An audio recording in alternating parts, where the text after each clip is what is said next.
Olá, vou explorar daqui para frente uma temática muito importante.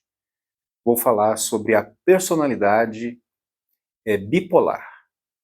Quando a gente fala em bipolaridade, basicamente nós temos que pensar em duas realidades: os neuróticos e os psicóticos.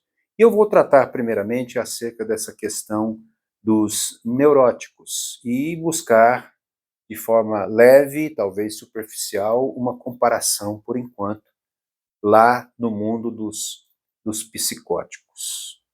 A neurose, ela é uma realidade sine qua non para a vida. Ou seja, sou neurótico, logo existo. Essa é a máxima da questão da neurose. E a neurose não é privilégio apenas daquelas pessoas que vamos dizer assim, carregam um tipo de patologia. Todos nós, em tese, somos neuróticos.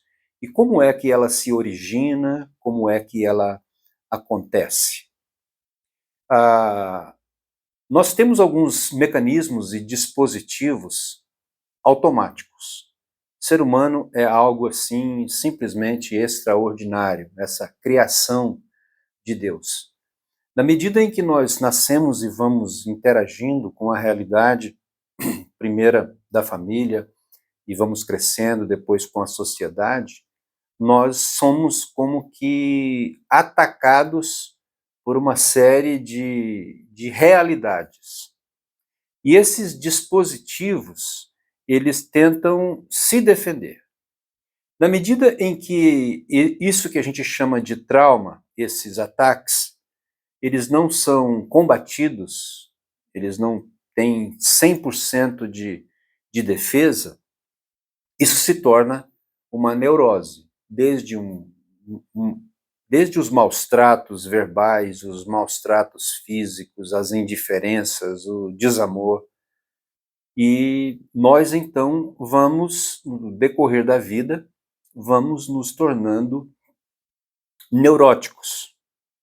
Já o psicótico é uma patologia que ocorre na chamada estrutura. É uma doença estrutural.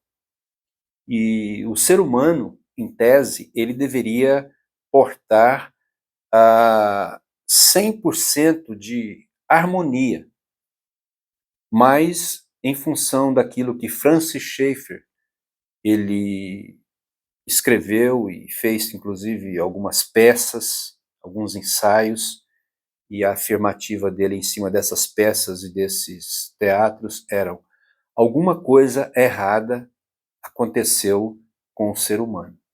A teologia chama isso de deformação ou pecado original. Ao nascer, nós nascemos com essa espécie de harmonia, mas ao mesmo tempo nós somos deformados, porque nenhum ser humano vai conseguir essa harmonia plena, total e 100%. Nesse percentual é praticamente impossível. Então, o psicótico, ele tem alguma coisa que foi deformada na sua própria estrutura. E o cérebro, ainda hoje, é um grande mistério. As respostas individuais que cada ser dá, as respostas são diferentes. Por isso que os remédios na psiquiatria, praticamente, sempre, eles não são completamente eficazes. E também não existe nenhum tipo de medicação que vai trazer a cura para esse tipo de psicose. Então, o neurótico, ele desenvolve ainda muito cedo essas patologias relacionadas à sua própria neurose. Ainda na infância, e eu acredito que a primeira realidade mais importante da nossa vida, ele precisa de cuidado, e só abrindo aqui um parêntese, de toda a espécie animal criada, o ser humano, é claro, é a única racional, o ser humano é o que mais depende da sua cria, depende dos seus pais. Então você pode perceber que ainda na infância, na adolescência, na fase adulta e na medida em que o tempo foi passando, essa dependência ela tem se alongado, prolongado muito mais, porque hoje é comum ainda a gente perceber pessoas depois dos 20, 30 e até 40 anos com uma codependência emocional muito grande.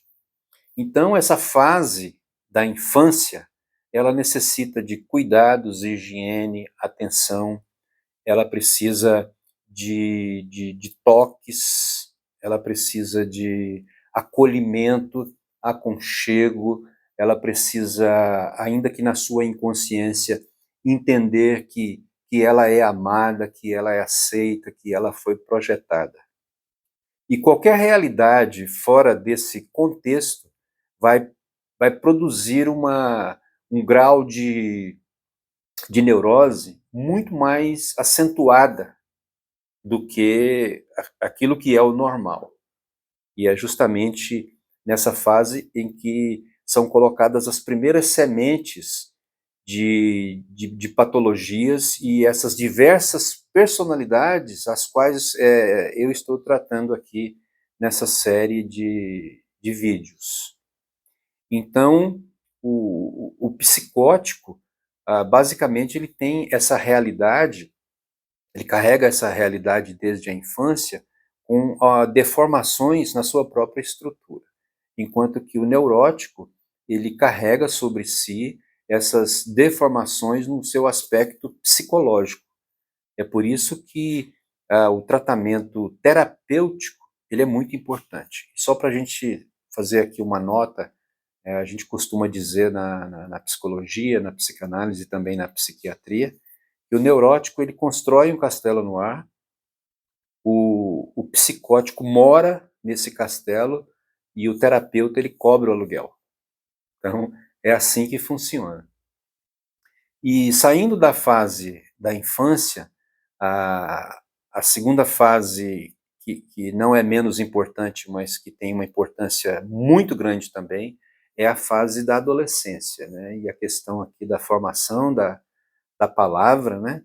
A adolescência significa adolescer ou adoecer, e é uma fase muito delicada. É por isso que o adolescente dá muito trabalho, ele está na busca de identidade, e nós hoje vemos não, as crianças e também os adolescentes expostos a toda sorte de ideologias e coisas que são verdadeiros lixos da sociedade, que são muito espertas no sentido de querer usar essa fase de busca de identidade dessas crianças, especialmente dos adolescentes, onde os adolescentes aqui, eles estão buscando a sua própria identidade.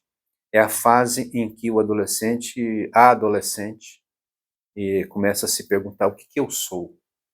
Então é normal, né? Nos tempos atrás aí, né? Na minha época, deixava o cabelo crescer, e se rebelava contra os pais, experimentava alguns tipos de droga, fumava. E já nos nossos dias isso é um pouco diferente, porque a massificação em torno da sexualidade foi e ainda é muito grande em cima dessas pessoas. Então, muito cedo, esse testosterona, né, esse hormônio aflora, e então a pessoa começa a buscar a sua identidade. E por conta dessa massificação, dessa tônica forte em cima da sexualidade, a gente vê hoje um transtorno muito grande. E mais na frente, eu vou falar um pouquinho sobre essa questão da sexualidade, dentro da questão da sexualidade, eu vou mostrar um pouco da minha experiência como terapeuta, onde eu tive uma especialidade em sexualidade cristã. E vou falar alguns dos dispositivos, alguns dos mecanismos educacionais que poderiam minimizar muito essa questão das patologias relacionadas à sexualidade hoje dessa geração adolescente, né? Então, basicamente, como introdução para isso, esse é um tema que eu vou gastar aqui alguns vídeos, basicamente é isso. Espero você no próximo vídeo e a gente então se vê. Um abraço.